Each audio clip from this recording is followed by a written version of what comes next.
Morning, Nicole. How are you going? Good morning. I'm good, thank you. How are you? I am just fine.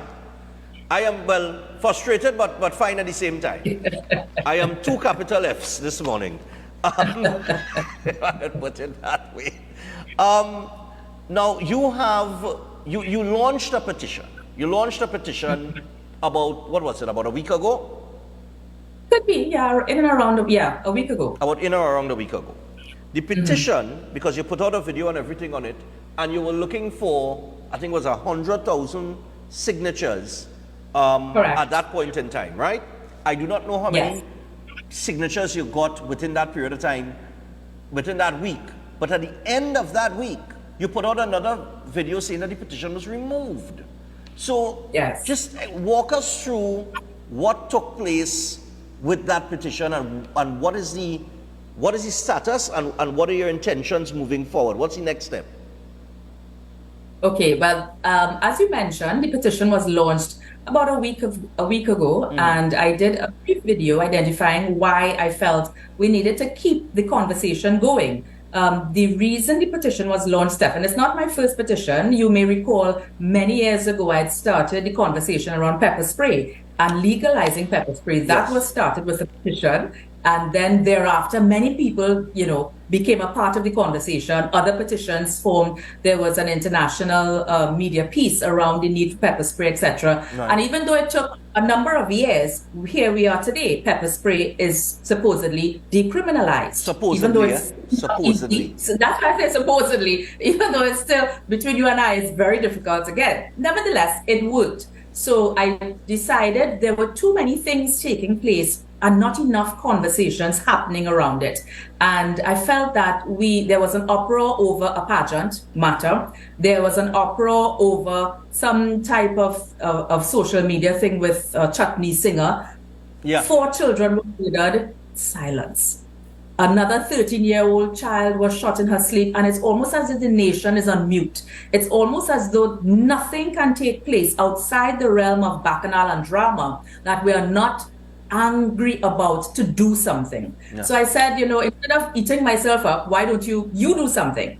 And so I started that petition and said, because Stefan, this is nothing personal. And in the lead up to the petition, I said, this is not political, because between you and I am certain there are people currently resident in the cabinet who can do a better job as being operational, being able to develop policy for national safety and security. So that is not, if the remit remains with the Prime Minister to identify and measure people's performance. If the Prime Minister measures the performance of the current Minister of National Security and he is satisfied with that performance, then something is inherently wrong with the capacity to understand leadership, the capacity to understand results. Because as we speak, Trinidad and Tobago is reeling under a scourge of insecurity, and it is unacceptable for us to continue along this trajectory and just remain on mute. Hence the petition. And so the petition was... And let me just add to this. I mean, Senior Superintendent Alexander on his program Beyond the Tape, when the massacre took place in Guanapo, of which we see 2 people have been charged now for those murders, so kudos to the TTPS in terms of, getting, apprehending those individuals. But he was on his program, and I played the clip where he said, but here we have gunmen going into a house and killing children, and no protests. And we've had so many protests and so many things. It was interesting that it was coming from him, because I remember during the pandemic, he was one of the persons in the TTPS giving the protesters talk, making an issue about the protests. And he was, he was like anti-protest at that time. But here he is saying, but where's the protest? Where's the outrage? Where's the uproar? And I said to the public, I said, that was your cue. When you have a police officer like Senior Superintendent Alexander, who is calling for that, not directly calling for it, but he's saying, where is it? It come like he calling for it. That was your cue to step up and say, let's come out and make noise about this. And the place was just silent. And I think it was silent because, as usual with typical Trinbagonians, well, let me not say Trinbagonians, Trinidadians, Tobago different. We were on, that happened at the weekend of Republic Day. That was a long weekend. And I said it on the program, we're going to talk about it for about 24, 48 hours. Everybody go jump up Republic Day, and by Tuesday when we come back out to work, it will be forgotten. And that is exactly what happened until this 13-year-old girl did the right thing as you're taught to do and told to do. You go to the police station, you make a report, she did that, she identified certain persons, and boom, was murdered. And I mean, silence too on that. So I mean, I'm really trying to wonder, you know, like, what will it take to shake the country into some sort of action where the crime is concerned? So if not a petition, then what? So what's next? Well, you see, the thing about it, Stefan, it begs the question that has bacchanal and drama become the panacea for Trinidad and Tobago? In that, is it that we know within the next 24 hours, if something heinous occurs now, is it that we are assured within the next 12 to 24 hours, some drama will take place on social media and everybody will just go running towards that and forget about the heinous nature of what is taking place? Something, or politicians, I believe, have understood the psyche and the psychology of the way in which we respond. And because they understand the psychology of the way in which we respond, that is being used against the population. So we need at some point to wake up out of this slumber and stop reacting to things that we really should not be exerting that much energy on. Start to react to things that impact on our lives. So the petition was formed, and in the lead up to the petition, I said, I'm not asking you to march, I'm not asking you to be civilly disobedient, I'm simply asking you to sign if you agree. How on earth could a simple petition be seen as such a disastrous occurrence that someone in authority will take the time to write to change.org to tell them the information is inaccurate and then present a strategic plan from since 2015 to say this means we have a plan? The petition is not about whether you have a plan. The petition is whether the plan is working or not. The petition is about the efficacy of the plan. The petition is about your leadership. The petition is about results. The petition is about whether we in Trinidad and Tobago feel safe. That is what the petition is about. Right. So the petition is a simple referendum of where we are in Trinidad and Tobago. Where you and I, Stefan, do we feel safe? Yes or no? Do we have confidence in your leadership capacity? Yes or no? And if we, as citizens, do not have the opportunity to voice a simple concern via a simple petition in a simple democratic way, that begs the question to where have we arrived democratically? Now that we can't even do that without being opposed, we can't even do that without being faced with some measure of oppression. Where have we arrived? Exactly. Did you say, wait, hold on. Did you say that the petition was removed because the TTPS said that there is a plan, and the plan was a plan that was created in 2015? No, I said the petition because you received an email stating that someone voiced a concern about the petition. Right. So a concern was voiced. And then when you scroll down, there is that says that what you're petitioning is inaccurate. And then they attached a link to a TTPS strategic plan. So therefore, it stands to reason that whomsoever would have raised the concern is someone in authority with access to a link to a strategic plan. To a strategic plan. But the plan was, I thought you said that the plan was a plan from 2015. When you click on the link to the strategic plan, an image of Stephen Williams comes up. You're kidding me, right? I'm telling you. You serious? I'm telling you. Yeah. Because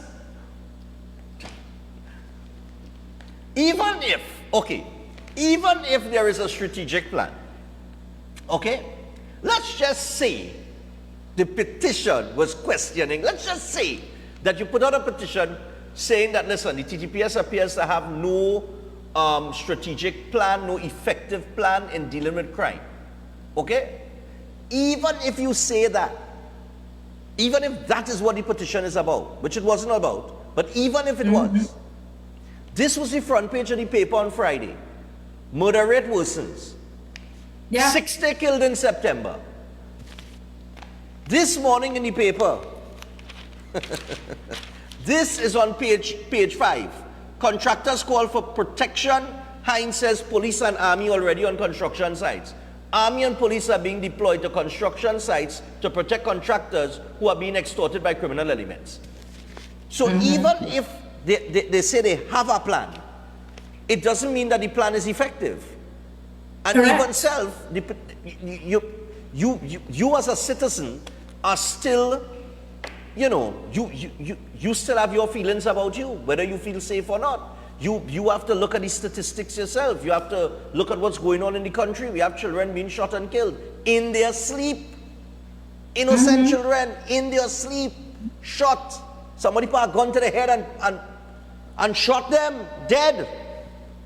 So even if you have a plan, it is not about just having a plan. It's the success of the plan. It's whether the plan is exactly working or not. So to file a complaint, I mean, that sounds like it came from some high up. That can't come from no ordinary citizen, because no ordinary citizen Stands to reason. Stands Right. to reason. Yeah.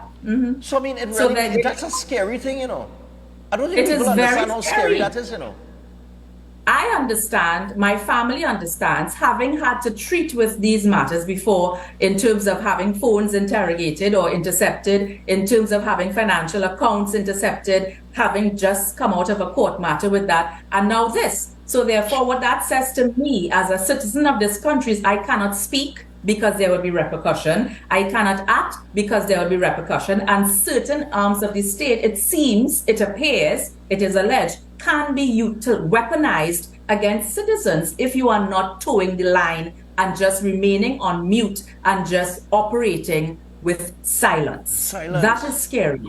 That is scary. And I don't know what else needs to be demonstrated. I don't know what else the population needs to see to understand that your democracy is slowly being eroded. I am not certain what else needs to transpire. We have lived it, Stefan. We have lived it. What else needs to transpire? And even if, let us remove all political lens, even if we were to look at what is currently taking place outside of all politics, any person, you are the CEO of an organization, and you have a manager in that organization that is not performing. You measure performance. That is a basic principle of any type of management structure. Yeah. And if you undertake a performance measurement system and you have found that after 5 years, that manager is not performing, after 5 years, everything that manager has not presented any working strategy or any policy that makes sense, and you continue to reinforce the failures of that manager, then eventually that failure is going to fall on you. Then you are going to be held to account. Someone needs to be held to account to where we currently stand as it pertains to our national safety and security. Yeah. We cannot continue to accept failure, and we cannot continue to accept failure simply because of a political alliance or political allegiance. It is unacceptable because it impacts on people's lives. And when you are doing things that impacts on people's lives, you have to see beyond political lens. Yeah. There are people that we can call right now, Stefan, sitting in that cabinet, who I am certain can do a more effective job in the Ministry of National Safety and Security. Wow. It's not political. It is simply a matter of management. It is simply a matter of measurement of performance, of holding people to account, and leadership. So okay. So what is the next step here now? Before we wrap up, what next? Okay, the petition has been removed. Is there? I mean, the what petition are your continues. thoughts moving forward? I mean, like what do you want to do? Because I mean, usually people are accustomed hearing and seeing your husband, talking about crime and the crime situation and strategy and anti-crime plans. But I think a lot of people don't understand that you sit by, and you might be as vocal and in people's face as he is, but you do a lot of work yourself in the background. And I mean, you're a mother. Outside of that, you're a woman. And we see what's happening with women in society. I would like to hope so. You understand? So, I mean, you're a public figure. I mean, you have been there on many different levels, dealing with certain societal issues in Trinidad and Tobago. So a lot of people don't know that because you do more of your work kind of in the shadows. But okay, you come out, you put out your videos, you're saying You say what you had to say, you launch your petition, it's been removed. What would you like to do next? What's the next step? That's a very good question, and that is a question I posed to persons who follow me on all social media platforms. Where do we go from here? Because it's something that I had to ponder on, Stefan, because sometimes you get tired and you really wonder, what is the point? Do you continue when you are constantly under attack, as we have been? Do you continue? And so I put that out on another video. Is it that we as a nation have become silenced by fear, or is it that we have just all collectively given up? And it is really a social experiment that I want to see what the reactions are. I want to see people's responses. I want to see where the thinking is. I want to see why is it that drama and bacchanal gets us to react and respond, but that things that really impact on our daily lives, we remain silent. So it is a study that I myself would like to see. And Stefan, the interesting thing is that many of the responses, people were very honest. And many of them said they were afraid. They were afraid of the repercussions of speaking out because they themselves have experienced it. They know people who have experienced it. And they just generally have this sense of fear that they live with on a daily basis. So you're afraid of the criminals. You're afraid of speaking out against the criminals. You're afraid of speaking out against the powers that be. You live in a state of fear. So therefore, the only time you really react and respond is to something that is light and based on bacchanal and drama. So you see where we are as a society. Well, Nicole, I want to thank you for your time, but I would like, just keep me informed. Let me know what your next move is, because I think we gotta do something. I mean, it can't continue like this. I'm telling you. I feel the exhaustion that you feel. I mean, I feel exhausted every morning when sometimes I get good sleep and I come out here, and from the time I pick up the papers and see the headline, I just it's like somebody, they cough all the. I tell you. They knock the wind out of me. Yeah. You just get, it just draws the energy out of you. And so just let me know what is up next, and we'll keep in touch. But thanks a lot for the time. I will. All right. Thank you so very much. No Have problem. a good day. Yep. Bye. So